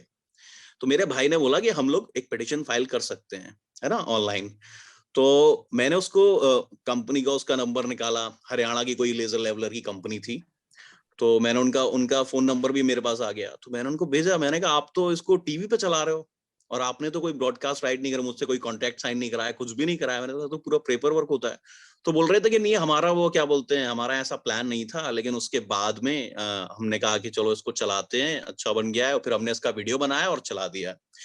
तो मैंने ये देखा है कि हमारे जो लोकल क्लाइंट्स होते हैं वो राइट्स का पेमेंट करने से बचते हैं, और जो मैंने हमेशा फील किया है कि जो बाहर से मुझे लोग अप्रोच करते हैं वो थोड़े ज्यादा उनको मालूम होता है कि राइट्स का क्या होता है। जैसे कि मोस्टली यूएस के जो भी क्लाइंट्स होते हैं वो खुद ही अपना एक पर्चा लेके आते हैं कि इसको आप साइन करके भेज दीजिए। बिल्कुल। लेकिन जो मेरे हमारे यहाँ के जो लोग हैं, इंडिया पाकिस्तान बांग्लादेश के जो भी मेरे क्लाइंट हैं, वो हमेशा ये चाहते हैं कि मेरा काम कमर्शियली वो यूज करें, और इस बात का पता मुझे ना चल पाए आज के डिजिटल वर्ल्ड में, वो इसकी पूरी नाकामयाब कोशिश करते हैं। लेकिन वो हो नहीं पाता। आशुतोष, क्या हाँ, कहना चाहते हो? बहुत सारे लोग जो हैं वो इस इंडस्ट्री में आ रहे हैं, तो ऐसी सिचुएशन से बचने के लिए वो क्या करें? सबसे पहले तो आपको क्लाइंट का बैकग्राउंड चेक करना चाहिए। बैकग्राउंड चेक करने के बहुत सारे तरीके हैं आपके पास। आप जैसे अगर कोई इंडिविजुअल क्लाइंट आ रहा है तो आप उसकी एटलीस्ट फेसबुक प्रोफाइल तो देखिए, उसका कुछ प्रीवियस वर्क उसने पोस्ट किया है, किस तरह का वो काम करते हैं। अगर उनकी कोई वेबसाइट है तो आप उसको विजिट कीजिए। तो सबसे पहला और सबसे अच्छा काम जो आप कर सकते हैं वो सबसे पहले आप क्लाइंट का बैकग्राउंड चेक कर सकते हैं। सेकेंड, आप अपने लिए प्रोटेक्शन, जैसे आप अगर उसको तो मैं यूजुअली क्या करता हूँ, कस्टम सैंपल्स में मैं उनके जो प्रॉपर नाउंस होते हैं वो मैं चेंज कर देता हूँ। अगर कोई कॉन्वर्सेशनल स्क्रिप्ट होती है, या मैं स्पेशली उनका जो ब्रांड नेम होता है, उनका जो बिलबोर्ड होता है, उसको मैं चेंज कर देता हूँ। मैं कभी भी उनको कस्टम सैंपल में उस ब्रांड का नेम या उनका जो प्रॉपर बिलबोर्ड या उनकी जो टैगलाइन होती है वो कभी नहीं देता हूँ। कोई भी हो, चाहे बड़े से बड़ा एनी क्लाइंट, एनी एजेंसी, मैं सैंपल में वो कभी नहीं देता हूँ। और उनके प्रॉपर नाउंस मैंने चेंज कर दी, तो अल्टीमेटली जो मैंने उनको सैंपल दिया वो उनके लिए यूजेबल नहीं होता है। अब उनके लॉजिक्स भी काम नहीं करते। जब उनको, आपको भाई सैंपल क्यों चाहिए, आपको मेरी वॉइस चेक करनी है, आपको मेरा डिक्शन चेक करना है, मेरी जो भी आपको मेरी क्रिएटिविटी चेक करनी है, आप यहाँ से कर लीजिए। अगर आपको जो फाइनल स्क्रिप्ट रिकॉर्ड करनी है, देन यू हैव टू पे मी। मैं नॉर्मली 50% एडवांस और 50% बिफोर डिलीवरी का ये मेरा शेड्यूल रहता है। हाँ, मेरे जो पुराने क्लाइंट्स हैं जिनके साथ मैं बहुत कंफर्टेबल हूँ, उनके साथ ऐसा कोई इशू नहीं है। लेकिन स्पेशली जब नए क्लाइंट्स होते हैं, उनके साथ आई मेक श्योर कि 50% दे पे मी, और उसके बाद ही मैं उसको रिकॉर्ड करता हूं। और बिफोर फाइनल डिलीवरी मैं उसको लो रेजोल्यूशन में विद नॉइज उनको सेंड करता हूं। व्हेन दे ओके इट, उसके बाद मुझे पे करते हैं, then I send the final audio. तो ये आप कर सकते हो। नए नए आर्टिस्ट के लिए क्या होता है ना, सबसे पहले उनको क्या लगता है कि अच्छा ये ब्रांड मुझे मिल रही है, they want that brand in their profile, वो उनको चाहिए होता है। फिर कुछ लोग होते हैं जिनको प्रैक्टिस करनी होती है कि ठीक है यार, जो भी मिल रहा है मुझे वो एटलीस्ट मेरी प्रैक्टिस के मेरे पैसे निकल रहे हैं। तो ये थॉट प्रोसेस होता है उनका, विच इज नॉर्मल, होना भी चाहिए। ठीक है, आप आपके पास उतने अभी अपॉर्चुनिटीज नहीं होती है, but you have to be careful, at least आपको कोई एक्सप्लॉइट ना करे। आप लो बजट में आप कर रहे हैं काम, आपने अगर कोई काम लो बजट में एक्सेप्ट कर लिया है तो उसको कीजिए आप, no issues. But eventually when you come to know the exact rates क्या चल रही है मार्केट में, तो आपको उस रेट्स पे फिर धीरे धीरे करके आपको मूव होना चाहिए। और जो बेस्ट प्रैक्टिसेस मार्केट में जो बड़े आर्टिस्ट यूज करते हैं वो आपको धीरे धीरे पता चली जाती है, उनको आप धीरे धीरे करके आप अडॉप्ट कर सकते हैं। यही मेरे मेरी पास एडवाइस है, क्योंकि जब आप मेरे पास नए होते हैं ना इंडस्ट्री में तो बहुत सारी अपॉर्चुनिटीज नहीं होती है, इसलिए आप मना नहीं कर सकते हैं नए काम को, मेरे लेकिन हिसाब धीरे से धीरे करके आपको करना बिल्कुल, चाहिए। मेरे हिसाब से कलाकार वो जिसको अपनी कलाकारी दिखाने का मौका मिल गया, वरना बहुत सारी करेक्ट। आवाजें ऐसी हैं, बहुत सारे टैलेंट ऐसे हैं जिनको मौके नहीं मिल पा रहे हैं, बहुत वो अच्छे। लोग नहीं मिल पा रहे हैं। हाँ। तो मेरे हिसाब करेक्ट। से ये सारी चीजें होती हैं। अच्छा बनायफर जी, एक मैं लास्ट क्वेश्चन आपसे ये बात करना चाहूंगा कि रेट्स कैसे तय करते हैं आप लोग? क्या आप लोग तय करते हैं या क्लाइंट आपको बताता है कि भाई ये बजट है मेरे पास, या ये मेरा एक मैंने बजट डिसाइड कर रखा है कि वॉइस ओवर के पीछे ये, मेरा पोस्टर के पीछे ये, टीवी एड के पीछे ये, कमर्शियल एड के पीछे ये। तो आप लोग भी कभी क्या रेट्स के पीछे क्या करते हैं, क्या एक प्रोसेस होता है उसका? सो अहमद जी, जी। पहले तो अभी इतना वेग हो गया है कमर्शियल और इंटरनल। सो जैसे गगन जी ने बोला कि वो क्लाइंट ने उन्हें बोला कि ये तो सिर्फ मैं व्हाट्सएप पे, टेक्निकली व्हाट्सएप पे भी इज अ कमर्शियल यूज, क्योंकि करेक्ट। आप because you are sending it out. Internal कब होता है? जब सपोजिंग मैंने एक कोई कॉर्पोरेट का इंटरनल ट्रेनिंग वीडियो किया जो सिर्फ वो एम्प्लॉयज ही देखेंगे, that is not going to be used for any commercial purpose or they're not going to get any money from that. Anything, मैं इतना भी बोलूं कि hi, you're listening to AMU Studios और ये रिकॉर्ड करके अगर व्हाट्सएप पे सर्कुलेट किया तो वो कमर्शियल बन गया। अब क्या हो रहा है? ब्रॉडकास्ट हो गया, एग्जैक्टली। क्योंकि ये लाइन मैंने क्यों की है? ताकि लोग अहमद जी के स्टूडियो को आके अप्रोच करें कि हमें स्टूडियो बुक करनी है या हमें आपकी आवाज चाहिए कोई प्रोजेक्ट के लिए। तो फर्स्ट ऑफ ऑल और अभी क्लाइंट्स बहुत स्मार्ट हो गए हैं, वो क्या बोलते हैं कि नहीं नहीं, ये यूट्यूब पे नहीं हम लोग अपलोड करेंगे, ये हम सिर्फ सोशल मीडिया पे अपलोड करेंगे। स्मार्ट नहीं, इनको मैं हम बोलता लोग हूँ कि ये लोग बहुत शाणे हो गए हैं। हाँ, और हम लोग ये सिर्फ अपने वेबसाइट पे, एज लॉन्ग एज अपने कंपनी के चार दीवारों के बाहर ये जा रहा है on any social media platform और टीवी और रेडियो और यूट्यूब और website, it is commercial. Okay, so and you're not just doing it for some information, you are doing it so that there are people who will watch or listen to the audio and you will kind of convert an audience into a client. Okay, so that is your main purpose why you're creating that.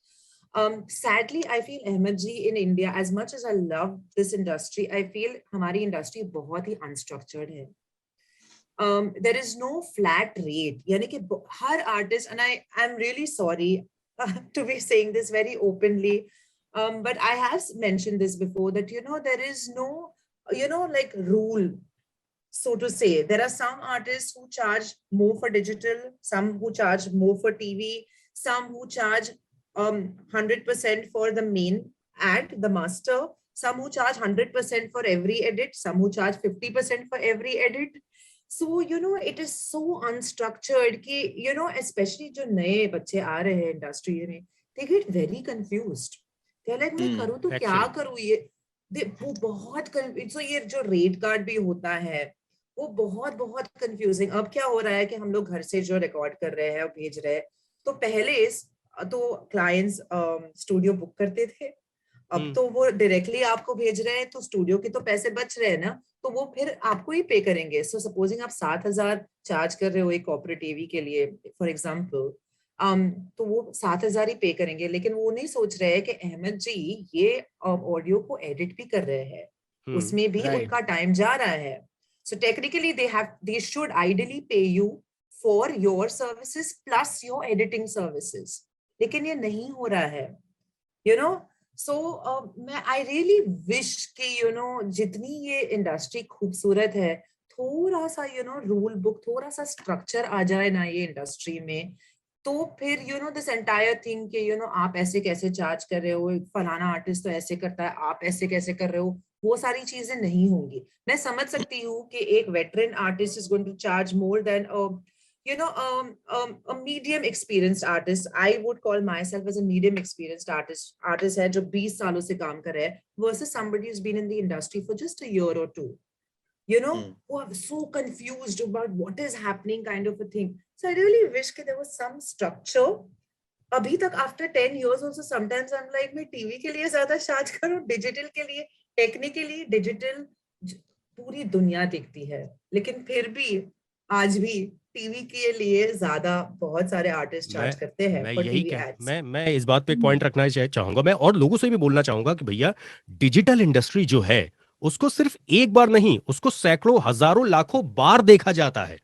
तो आपका जो एक add है, जो आपकी voice है, ये मत सोचिए कि आपने एक बार उसको बोल दिया था। टीवी के लिए क्या होता है या रेडियो के लिए क्या होता है, वो एक बार दो बार वो लोगों की नजर में आया तो आया, नहीं आया तो नहीं आया, वो चला गया। लेकिन डिजिटल इंडस्ट्री जो है वो एक तो ग्रो कर रही है, वही आने वाला फ्यूचर है हम लोगों का, और उसमें बार बार आप लोगों की आवाज सुनी जा रही है। तो इसी चलते चलते मैं एक बात ये पूछना चाहूंगा गगन, कि रेट जो होते हैं कि पर आर आप लोग चार्ज करते हैं, या वन लाइनर के हिसाब से चार्ज करते हैं, या पर्टिकुलर कोई एक सब्जेक्ट के हिसाब से चार्ज, कैसे ये चार्जिंग क्या कैसे होता है आप लोगों का?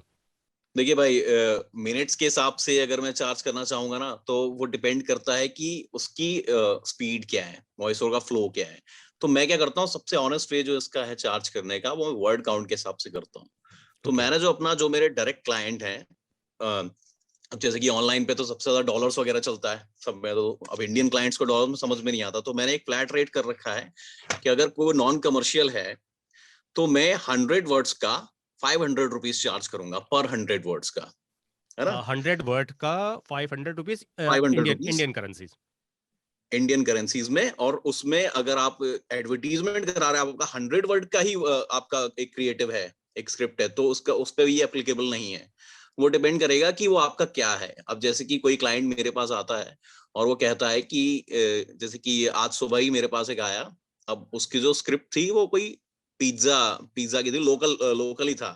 Gate unlimited meals and cheesy pizza, है ना, get unlimited meals and cheesy pizza pizza, उसका जो नाम था, खुशियां आपकी मुट्ठी। तो मैंने उसको बोला, उसने कहा तो मेरे में तो क्या बोलते हैं 20-25 ही वर्ड्स हैं, तो आप, मैंने कहा भाई मैं आपको 500 रुपए नहीं, आपका कम से कम नहीं तो 3000 रुपए होगा, क्योंकि आप ब्रॉडकास्ट करोगे इसको, बिल्कुल। आप तो यूट्यूब पे ऐड लगाओगे, है ना, इसको उसी ने बातों बातों में बताया, क्योंकि क्लाइंट बताना नहीं चाहते हैं वो उसको कहाँ यूज करेंगे। तो बोल रहे कि अब तो आपने मेरी बात खराब कर दी। अब मैंने तो क्लाइंट को बोल दिया कि 500 रुपए 100 मिनट। मैंने कहा वो वही लॉन्ग स्क्रिप्ट के लिए है, जैसे कि आपका 2000 वर्ड की स्क्रिप्ट है, तो उस हिसाब से मैंने आपको बताया पर 100 वर्ड्स का 500 रुपीज, और ये फॉर वॉइस ओवर, मैं उसके लिए लिख देता हूँ फॉर वॉइस ओवर। तो ये तो हो गया क्या बोलते हैं, एक फ्लैट रेट इसका। अब जैसे कि कोई ई लर्निंग वाला है जिसने मुझसे कह दिया कि 2 घंटे की रिकॉर्डिंग है, तो मैं उससे बोल देता हूँ कि हाँ चलिए इसमें कुछ कम हो जाएगा, आप अपना बजट बता दीजिए। To get on the same page हम एक प्राइस पे कर जाते हैं कि चलिए लॉन्ग टर्म के लिए। अब जैसे कि जैसे कि सबसे ज्यादा जो प्रोजेक्ट्स मेरे पास आते हैं उसमें वो आते हैं कि जैसे कि अभी एक फॉर एग्जांपल मेरे पास एक प्रोजेक्ट आया है जिसमें क्रिश्चियन वीडियोस बनने हिंदी में। अब उनके हिंदी में वीडियोस इतने ज्यादा शुद्ध हिंदी में होते हैं कि वो चर्च को भी खलीसी कहते हैं है ना, मतलब इतना इतना शुद्ध हिंदी उनके, बैप्टिज्म को बपतिस्मा, है ना, तो इतना शुद्ध हिंदी और बहुत ज्यादा। तो उनका जो मेरा सैंपल अप्रूव हुआ, तो अब उनका मेरा जो फाइवर पे चल रहा है अभी वो $7 पर मिनट के हिसाब से डबिंग है। हाँ, मैं लोगों को एक चीज ये कंफर्म करना चाहता हूँ कि अगर कोई आपसे ये कहता है कि मेरा 1 घंटे का कंटेंट है, तो 1 घंटे के कंटेंट को रिकॉर्ड करने में आपको कम से कम 2 से 2.5 घंटा लगेगा। अब ये मान के चलो, तो वो इसको ये ना कहें कि रिकॉर्डेड टाइम मतलब मैं स्टूडियो में गया और स्टूडियो में जाने के बाद मैं 4 घंटे बाद निकल आया, तो आपने रिकॉर्ड जितनी देर किया है वो टाइम काउंट होता है आपका। तो ये तो हो जाता है। अब जैसे कि कई क्लाइंट मेरे पास आते हैं, वो कहते हैं कि हमारा 1000 घंटे का काम है, तो मैं कहता हूँ भाई 1000 घंटे का काम करने में मुझे कितने साल लग जाएंगे ये बताओ पहले। वही तो बात है, वही कह रहा आप कह रहा करोड़ों में पैसे पहुंच गए तो आप एक काम क्यों नहीं करते हो, आप 1000 रुपए घंटे के हिसाब से। मैंने कहा भाई आप बात कैसे कर रहे हो भाई, मैंने कहा आप मेरे पुराने क्लाइंट हो। कह रहे नहीं, ये तुम्हारे पास बहुत ही गोल्डन अपॉर्चुनिटी है, तुम इस पे क्या बोलते हैं 1000 रुपए घंटे के साथ। मैंने कहा भाई आप कैसी बहगी बातें कर रहे हो, 1000 रुपए घंटे। कह रहे तुम वो करोड़ रुपए क्यों नहीं देख रहे हो। मैंने शुगर कहा के मरीज, पैसे से बड़ी चीज भाई शुगर के टाइम मरीज हो होती है। जाएंगे 1000 घंटा रिकॉर्ड करने में। मैंने कहा भाई फिर मैंने कहा और भी तो काम करने हैं मुझे। तो मतलब ऐसे तो प्रलोभन जो होते हैं वो क्लाइंट्स देते हैं लेकिन डिपेंड ये करता है कि देखिए हम भी कोई जैसे कि मैं ये मानता हूँ कि मैं पूरे दिन बैठ के वॉइस ओवर नहीं कर सकता हूँ। तो मैं सिर्फ महीने में 30 या 35 क्लाइंट्स बार बार स्क्रूटनाइज करता रहता हूँ जो मुझे अच्छा पे कर रहे हैं, जो मेरे संग टाइम पे कर रहे हैं। तो मैं क्योंकि उन्हीं लोगों के संग मैं काम कर सकता हूँ। तो आशुतोष, एक मैं आखिरी सवाल तुमसे ये करना चाहूंगा कि क्या लोगों को ये एक मिथ है कि बॉम्बे जाके काम करना है। मैं बेनाइफर जी, एक्चुअली आप वहां पे हैं तो आपके लिए एक अलग बात है, लेकिन मैं जानना चाहूंगा और बहुत सारे लोग ये एक्चुअली जानना चाहते हैं कि हम उस जगह जहां पे एक्चुअल में ये डिजिटल इंडस्ट्री नहीं है, ये सिनेमा, ये टीवी, ये रेडियो नहीं है, तो क्या हम काम नहीं कर सकते हैं? मेरे हिसाब से जहां पे तुम रहते हो वहां पर भी इंडस्ट्री नहीं है, लेकिन तुम काम तो कर रहे हो और बहुत अच्छा काम कर रहे हो। तो करेक्ट। क्या कहना चाहोगे कि इस सब्जेक्ट के बारे में क्या पॉइंट है तुम्हारा? नहीं, ये बात देखिए कुछ हद तक सही है कि मुंबई में काम ज़्यादा है, दिल्ली में है या बेंगलोर में है।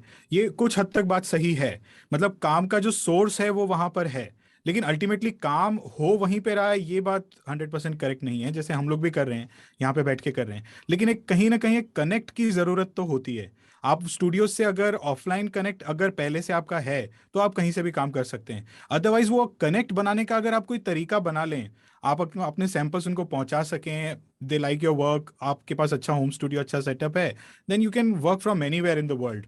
मैंने तो अपने पोर्टेबल सेटअप पे भी कहीं बाहर बाहर से भी काम किया है, जैसे आपने भी किया। मैंने बड़ी बड़ी ब्रांड्स का, फ्लिपकार्ट का काम भी कार में बैठ के किया है। तो हाँ, वो तो पॉसिबल है। बट एक जो कहते हैं ना कि काम को सोर्स करना एक अलग बात और है, और काम को करना अलग बात है। तो काम को सोर्स करना जो है वो डेफिनेटली मुंबई, दिल्ली या बेंगलोर या ऐसी कुछ सिटीज हैं जहाँ पे काम का सोर्स है। तो वहां से अगर आप कोई तरीका आप ऐसा निकाल लें कि आपको काम मिल जाए, तो आप कर कहीं से भी सकते हैं। अच्छा बनाइफर जी, एक क्वेश्चन, लास्ट क्वेश्चन एक्चुअली आपके लिए, कि ये डिजिटल इंडस्ट्री में बहुत सारे मीडियम ऐसे हैं जो कि जिसमें व्हाट्सएप भी है, फेसबुक भी है, यूट्यूब है, फिल्म्स हैं, टीवी है, रेडियो है और बहुत सारी चीजें हैं। लोग इसमें कंफ्यूज क्यों हो जाते हैं? मैं उन लोगों के लिए बात ये पूछना चाहता हूं आपके थ्रू कि मैं टीवी के लिए काम करूंगा तो मैं सक्सेस कहलाऊंगा, मैं इस ब्रांड के लिए काम करूंगा तो सक्सेस कहलाऊंगा।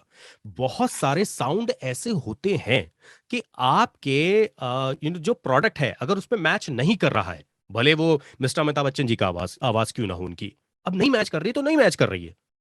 तो हम क्यों हमेशा ये सोचते हैं कि मैं इनके लिए काम करूंगा तो ऐसा हो जाएगा? लेकिन बहुत सारे छोटे छोटे काम ऐसे होते हैं जो आपको एक ऐसी पहचान दिला देते हैं जिसमें फिर आपको बड़े ब्रांड मिलने लगते हैं। तो आप ये जरा लोगों को बताइए कि भाई हमेशा बहुत बड़े ब्रांड्स के पीछे मत भागो, क्योंकि वो भी आपके पीछे नहीं भागेंगे। इसके बारे में क्या कहना आपका? So, Ahmed ji, I think as a freelancer ना, हमेशा 100% आपको ऐसा काम नहीं मिलेगा जो आपके दिल को छुएगा या आपको बहुत बहुत पसंद आएगा। तो वो तो काम है तो करना पड़ेगा, करना चाहिए। लेकिन जैसे मैं बोलती हूँ कि from in my voicing career मुझे ऑडियो बुक्स करना बहुत पसंद है, बहुत बहुत पसंद है। तो आप मुझे, तो मेरा क्या है कि हाँ, ऑडियो बुक्स में पैसे इतने नहीं है कंपैरेटिवली इंडिया में, लेकिन मुझे इतना पसंद है लाइक स्टोरी टेलिंग एटसेट्रा कि कम बजट में भी मैं करती हूँ, यानी कि कंपैरेटिवली कम बजट में। क्योंकि मेरा क्या मानना है कि कल after I am dead and gone, the world is not going to kind of think about an XYZ का सेल आ रहा है, इससे मुझे याद नहीं करने वाले हैं लोग। People बिल्कुल। will think of me after they listen to an audio book. So it's very, very important that, people or artists realize that there is work that will get them money and there is work that, truly touches your soul. जैसे मैंने बोला कि, mental health, COVID awareness, ये सारी चीजें I feel very responsible when I'm yoga के modules करती हूँ, meditation के modules करती हूँ. So these are very soothing things which I feel is my contribution as an artist. Of course, I get paid for these projects, but even if they're slightly lesser budget projects, because I feel very happy that I'm making a difference to some life that is listening to it. why people run, feel that, TV में काम करना बहुत बड़ा है. Of course it is big, but I feel that you need to have that level of respect for every medium that you are kind of voicing for. फिर वो digital हो कि रेडियो हो कि वो लोकल आपकी व्हाट्सएप की एक एड हो, क्योंकि काम काम होता है. You cannot ऐसे नहीं है कि हाँ ये टीवी का काम है तो मेरा 100% दूंगी और ये लोकल रेडियो स्टेशन के लिए है तो मैं अपना 50% दूंगी. So it is very important for every artist to kind of really respect their work, to really kind of have that, like जैसे हम लोग ने पहले भी डिस्कस किया कि have that kind of energy and dedication for the 5th recording of the day as much as they would have for the first recording, have that kind of love for a 10,000 rupee project as much as they would have for a 2,000. फिर आपको अगर वो अकड़ रहा है कि अरे यार ये तो 2,000 का है तो मत करो, because it's not fair on the client. That client, see, because it's not that client is going to kill you na, if you're going to say no कि मुझे ये नहीं करना है record. But if you're taking up a project, do it 100%. It's not that बहुत सारे artists है, and I would say that even as somebody who's done decent amount of work, that your next every project is just an artist away. Correct. ऐसे कभी भी you can't be so confident or so complacent कि हाँ मैं नहीं करूंगी तो कौन करेगा, बहुत सारे करेंगे. क्योंकि अगर काम इतना है तो सप्लाई इतना है, डिमांड इतना है, सप्लाई इतना है फिलहाल इंडस्ट्री में. और आजकल इतने सारे actors, mainstream actors, you have an Amitabh Bachchan जो ऑडिबल सुनो पे नरेशन कर रहे हैं. You have mainstream actors like Konkona Sen Sharma, Anupam Kher, सारे एक्टर्स जो ऑडियो बुक्स कर रहे हैं, कॉर्पोरेट एवीज कर रहे हैं. So don't you as an artist you can never be like हाँ मेरे ना करने से ये प्रोजेक्ट आगे नहीं बढ़ेगा. आर्टिस्ट आपको भी काम मिलेगा और वो प्रोजेक्ट को भी. और but I think that arrogance is something that every artist should really kind of keep a check on. Have your self respect, but don't be arrogant about it, because मैं हमेशा बोलती हूँ कि what sets an artist A and B, दोनों की आवाज बहुत ही खूबसूरत है, लेकिन artist A में वो modesty है, humility है, is easy to work with, but artist B probably artist A से भी अच्छी आवाज है लेकिन arrogant है, is difficult to work with. तो माइक पे तो बाद में जाएगा. Exactly. Your client will keep going to artist A because of how easy he or she is to work with. Because I keep on telling kids who are entering the industry, your voice is just 30% of the entire thing. Your how much you your fluency in the language, फिर आप कितना modulation कर सकते हो, and most important आपका attitude कैसा है. आप अपने स्टूडियो इंजीनियर्स को थैंक यू बोलो, आप अपने trust me on the 5th recording of the day that जो चाय आपको पिलाता है ना वो बहुत इंपॉर्टेंट इंसान होता है. मैं बिल्कुल करेक्ट है. So उनके साथ भी अच्छी तरीके, and just be nice and polite, because you never know कब and not just कि आपको कुछ रिटर्न में मिलेगा. It's just a nice experience to be polite, be cheerful, and just enjoy your work, kind of a thing. Budget aati jati rehti hai, and there is not anything that there's not much that you can do about it. But I think if you really love your craft and you love your job, तो automatically universe ऐसे plotting करता है कि आपके पास वो right clients आएंगे with good budgets. Yeah, if you really kind of worship your work, the work will love you back. Definitely. ये प्रथा, मतलब ये रीत है, ये ऐसा ही होता है सारी. अच्छा गगन, चलते चलते मैं तुमसे बात पूछना चाहता हूँ. एक वो भी तो क्लाइंट होते 150 रुपया देगा, वो होता नहीं है कि पर काम रोज का 50 पन्नों का काम है. ऐसा तो होता ही है भाई. तो एक ऐसा तो होता ही.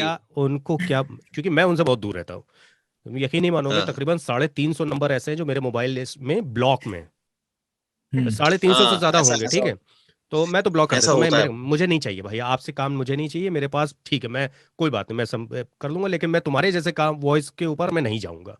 तो यहाँ पे मुद्दा एक और एक्चुअली एक्सप्लॉइट कर रहे हैं. यहाँ मुद्दा हाँ एक और आशुतोष है। भाई। एक मुद्दा ये है कि वो आपको तो एक्सप्लॉइट कर रहे हैं, लेकिन कुछ लोग एक्सप्लॉइट होने के लिए तैयार बैठे हैं इंडस्ट्री में। तो उनको फेसबुक पे क्या ऐसे हाँ कहना है बहुत सारे भाई? पोस्ट हैं, तो उनको बहुत क्या सारे कहना पोस्ट है? आते हैं कि 100 रुपए मिलेंगे, और उस पे इंटरेस्टेड इंटरेस्टेड बहुत सारे अरे लोग रिप्लाई कर डेढ़ देते सौ हैं। लोगों के कमेंट कि प्लीज चेक योर इनबॉक्स। अरे अरे आशुतोष भाई, आपने एक बार मुझे अप्रोच किया था कि वो चैनल ने, एक जो चैनल था, है ना, हाँ सो कॉल्ड हाँ चैनल। हाँ। हाँ ऐसा है, ऐसा है। कई लोग, अब जैसे कि कई तो मेरे, आई शुड नॉट से दिस, बट कई मेरे जो साथ के लोग हैं वो भी इंडस्ट्री खराब कर रहे हैं। Let me tell you very honestly. क्योंकि ऐसा है कि जब कोई क्लाइंट मेरे पास आता है और वो मुझसे कहता है कि गगन भाई, मेरा तो क्या बोलते हैं, ये यूट्यूब का चैनल है ना, और उनका चैनल अच्छा स्टेब्लिश चैनल होता है, उसके बावजूद भी वो अच्छा पे नहीं करना चाहते हैं। वो कहते हैं कि हमारे पास क्या बोलते हैं 3 वॉइस ओवर आर्टिस्ट, एक फीमेल वॉइस ओवर आर्टिस्ट है और 3 मेल वॉइस ओवर आर्टिस्ट हैं। हम आपको चाहते हैं, हमने आपकी उस पे आवाज सुनी, हमने आपका वहां पे सुना। तो मैं उनसे बोलता हूँ कि मेरा तो ये रेट है, मेरे वॉइस ओवर का ये चार्ज है। तो वो कहते हैं नहीं नहीं, क्या बोलते हैं, वो तो इस रेट में कर रहे हैं। तो मैं उनसे ये बोल देता हूँ भाई फिर आप उसी से करा लो, क्योंकि मैं तो इसी रेट में। कह रहे नहीं नहीं भाई, सब इसी रेट में कर रहे हैं, आप ही के ज्यादा भाव बढ़े हुए हैं। तो मतलब जो, अब जैसे कि जिस तरीके का क्लाइंट होता है वो वैसी बात करता है ना। तो मैं बोलता हूँ नहीं भाई, मैं तो इसमें इस रेट में नहीं कर पाऊंगा यार, है ना, तुम अगर उससे तो उसी से करा लो, क्योंकि मैं नहीं करता, ये मेरा अलग, हमारा हम तो फ्रीलांसर है, हम अपने शर्तों पे काम करते हैं। अब वही है, मैं तो मैं ये है। मैं बहुत सारी इंडस्ट्रीज में काम करता हूँ, मैं इंडस्ट्री कह रहा हूँ, मैं बहुत सारी जगहों पे काम करता हूँ एजेंसीज के पास में। तो मैं उनसे रेट्स की बात ही नहीं करता, और मेरे पास चेक्स आ जाते हम्म। हैं या मेरे पास अपना अकाउंट्स में आ जाते हैं, मैं बिल्कुल भी नहीं उनसे बोलता हूँ कि क्या रेट। उन्होंने स्क्रिप्ट दी, मैंने कहा ठीक है। जैसे दुबई के लिए मैं काम करता हूँ, दुबई के लिए एक अलंसारी बैंक है। मैं उनसे रेट्स की कभी मैंने बात ही नहीं की। उनको पता है कि वो सामने वाले को क्या हम्म। पे करते थे, उन्होंने मुझे भी वही पे किया। ऐसा नहीं है कि कुछ ठीक है हम दूसरे आर्टिस्ट को हायर कर रहे हैं तो ऐसा ऐसा सारी चीजें। तो बहुत अच्छा लगा आप लोगों से बात करके। Thank you Benaifer ji, thank you Ashutosh, thank you Gagan. और मुझे सीरियसली बहुत अच्छा लग रहा है कि हम लोगों ने एक जेन्युइन टॉपिक को उठाया, जो एक्चुअल में लोग आज की डेट में एक नए जो न्यू कमर वॉइस आर्टिस्ट कह सकते हैं या न्यू कमर आर्टिस्ट कह सकते हैं, वो लोग फेस कर रहे हैं। और बहुत सारे पॉइंट्स ऐसे हैं, मैं चाहूंगा कि आगे भी हम लोग किसी एक टॉपिक को लेकर बात करेंगे, ताकि लोगों तक एक सही इंफॉर्मेशन पहुंचे। और कहीं ना कहीं से हम लोग को याद रखें कि भाई हम लोगों ने एक सही इंफॉर्मेशन आप तक पहुंचाने की कोशिश की थी। अब तुम देखो तुम कैसे इस चीज को अडॉप्ट कर सकते हो, क्योंकि भाई हम लोगों ने तो जो चीजें एक्सपीरियंस की हैं वो आपको बता दी है। तो चलिए, बहुत अच्छा लगा आप लोगों से बात करके। और मैं ये चाहता हूं कि हम सब लोग एक दूसरे को याद रखें। और एक चीज मैं ये कहना चाहता हूँ चलते चलते, अपने जितने भी जो इस चैनल को या जो इन वीडियो को देख रहे हैं, कि इन्वेस्ट इन रिलेशनशिप। रिलेशनशिप में अगर आप इन्वेस्ट नहीं करेंगे तो ये इंडस्ट्री आपके लिए ठीक नहीं है। क्योंकि एटीट्यूड अगर आपका गलत है तो माइक पे तो आप बाद में जाएंगे, स्टूडियो के अंदर कदम नहीं रख सकते आप। और मैं एक चीज ये कहना चाहता हूं कि अगर आप अपने लिए काम करना चाहते हो तो जैसे भी करो, कोई फर्क नहीं पड़ता है। लेकिन अगर आप दूसरे के लिए काम करना चाहते हो तो आपको उसके अकॉर्डिंग काम करना पड़ेगा, जैसा वो चाहता है।